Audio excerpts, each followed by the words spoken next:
Pessoal, vamos falar agora sobre o volume do cilindro. E aí vamos ver alguns objetos, né, que possuem o formato cilíndrico para a gente conseguir entender melhor o volume desse objeto. Então, aí temos aqui alguns objetos que têm a forma cilíndrica. A pilha, a vela, né, um latão de tinta. Um cilindro reto é também chamado de cilindro de revolução. Isso porque podemos imaginá-lo sendo obtido pela rotação, ou seja, pelo giro de um retângulo em torno de seus lados, tá bom? Então, a gente vai falar um pouquinho sobre isso também, tá? Então, ó, tá aqui o cilindro reto, né? Como falou, que é conhecido como cilindro de resolução, porque vocês podem ver ali na parte mais escura que tem um retângulo, e aí obtém-se a rotação, né? E pelo giro desse retângulo em torno dos seus lados, a gente vai ter o cilindro de revolução.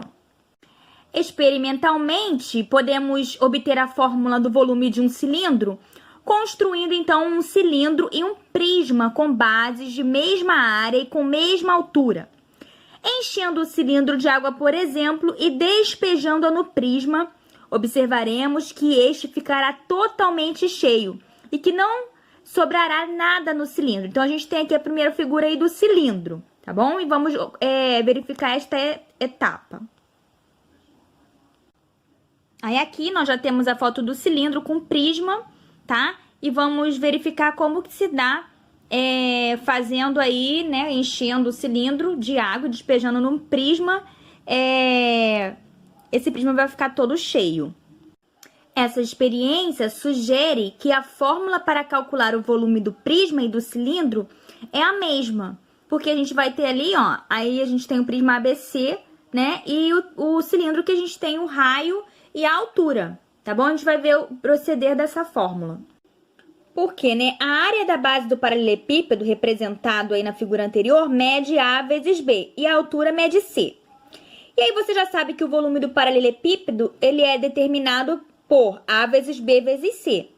Sendo assim, podemos dizer que o volume do paralelepípedo é calculado multiplicando a área da base pela altura. E o volume do cilindro é a área da base também vezes a altura. Lembrando que a base de um cilindro é um círculo. Então, a área do círculo é πr ao quadrado. E a gente vai verificar aí como que vai ficar a situação final dessa fórmula.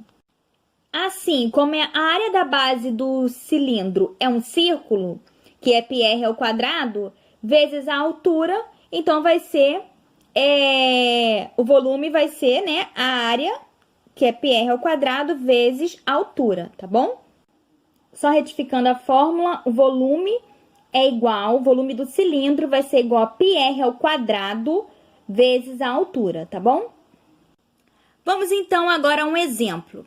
Determine o volume do cilindro, cujo diâmetro da base, tá? Ele mede 10 centímetros, o diâmetro é igual a 2 raios, né? E a altura mede 9 centímetros, vamos usar π igual a 3,14.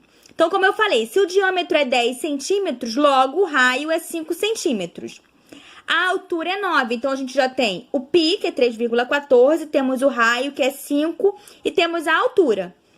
Logo, é só a gente utilizar a fórmula do volume do cilindro, que vai ser πr ao quadrado vezes a altura, que é a fórmula, e vamos substituir. O π é 3,14 vezes o raio, que é 5 ao quadrado, vezes a altura, que é 9.